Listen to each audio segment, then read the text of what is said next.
Hi there, I'm Rob Ruth. This is my wife Kelly. We're both kind of working from home here today.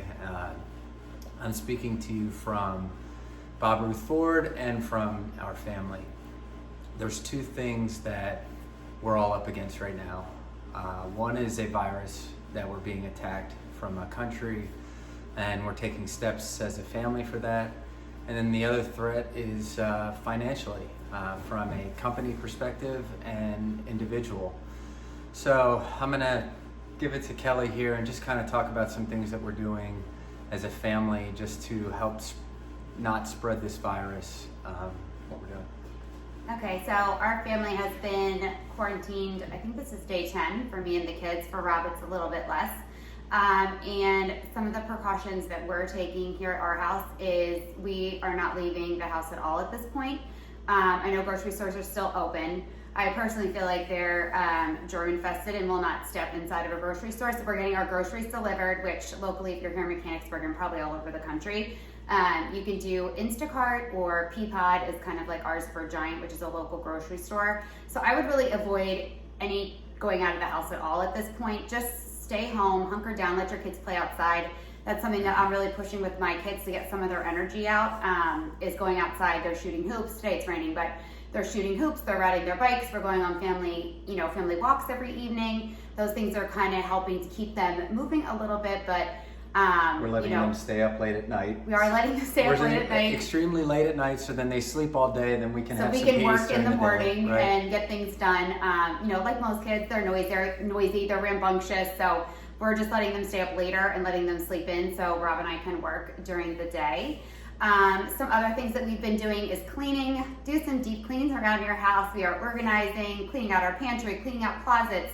We cleaned 3 garage. We cleaned up our backyard for summer. So when things do get back to a new normal or right back to regular normal, we can swim in our backyard and enjoy it. So those are a couple things that we're doing. I know some people still have to go to like the bank and pick up prescriptions. I strongly suggest just using that drive-through. Use some sanitizer before you grab that tube so that you protect the person inside. Then when the tube comes back, sanitize again to protect yourself and your family, from germs that may have been in the store. So those are just a couple things that we're doing. I'm trying to keep life as normal as possible inside. I am not pressing school with the kids right now at this point. We're kind of just, as parents, I'm sure a lot of people out there feel the same way. We have enough pressure on us right now. School's going to be there. School will figure that out later, either over the summer or next year, whatever, or Zoom, so over the summer, whatever they do to figure that out. So don't feel bad about that. Take a little pressure off yourself as a parent. We just have enough going on right now that we really don't need to add that to plate. If you're one of those people that can do that, that's great, amazing, good for you. But if you're one of those parents that's feeling guilty about not, homeschooling, just let that go. And from a financial standpoint, these are the steps that we've taken. First thing and foremost, you want to protect your assets. You want to figure out how much cash you have in the bank, okay? The things that I've been doing from a company perspective and from a personal perspective is, where are your bills going, okay? Where will your money be going? And then reach out to those people. Figure out, we're all in this together. So figure out, I've reached out to our mortgage companies from the business and from home, and there's some deferred payments that are going to be available. I'm reaching out to vendors that we use. I'm reaching out to anywhere that I know that my money is going out and seeing what my options are. And then when you get an idea of what you have, another thing from a business, I've reached out to my accountant. We talked to our personal accountant today, and we just put a strategy in place on, to make sure you're going to have enough money, because no one knows how long this is going to last. So you want to make sure that you have as much as you possibly can. And we don't know what we're going to get from the government.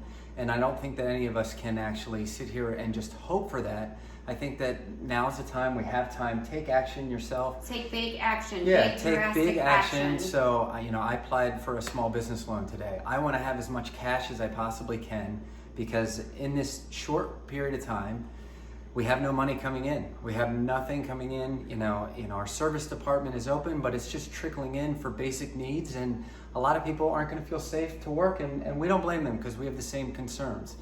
So if we all personally take responsibility for this, figure out what your options are, figure out what you have, figure out where you could possibly borrow some money in the short term that's going to get you through some things. And then look at where your money's going out. Reach out to those people, talk to them, see that they may already have a plan for you. But if you don't do anything and you just sit back and let things happen to you, I don't think any of us are being responsible. Yeah, and also, eliminating unnecessary bills Correct. that you really just don't need right now. That subscription to whatever. Just It's cancel it. You can always pick that time back up to get later. lean for a short period of time, and then later you're going to appreciate that and we'll be in a much better position. Yeah. So these are the steps we're taking. Some hard decisions are going to have to be made. Some hard decisions and conversations with whether it be your employees, your children. I mean, we have to do it. We have to take this action. We have to be responsible. Nobody likes this. We're all in this together. And the more that we all continue to work together to help prevent this virus from spreading, and as a family, I think we'll be all right. It's going to unify us, and it's going to bring us together. Yeah, I think Rob and I both agree, and I'm sure lots of people out there feel the same way we do. America is an amazing country with amazing people who make really big sacrifices and do really big things for the greater good, and this is one of those times that we have to do that. But just like in the past with world wars and 9/11 and other pandemics, we will get through this, and America will be just as good as it was before, 100%. if not better, Just not in different panic. ways. Don't panic. Don't panic. What can you do? And if everybody takes those steps right now, whether it's be cleanliness, listen to our government. They don't want to shut us down. Right. It doesn't make any sense for them to do that. It doesn't make any sense for them to shut down the economy. It hurts everybody, including them. So we have to believe in what they're saying. We have to understand that they're doing it for our health. We don't want our health care to be overrun and too busy. So we all got to work together. So do your small little part that you can do by keeping your family at home. No sleepovers, no play dates, just you and your fam hanging out for a little bit, and we'll get through this quicker. Yep. Thank you. God bless you all. God bless.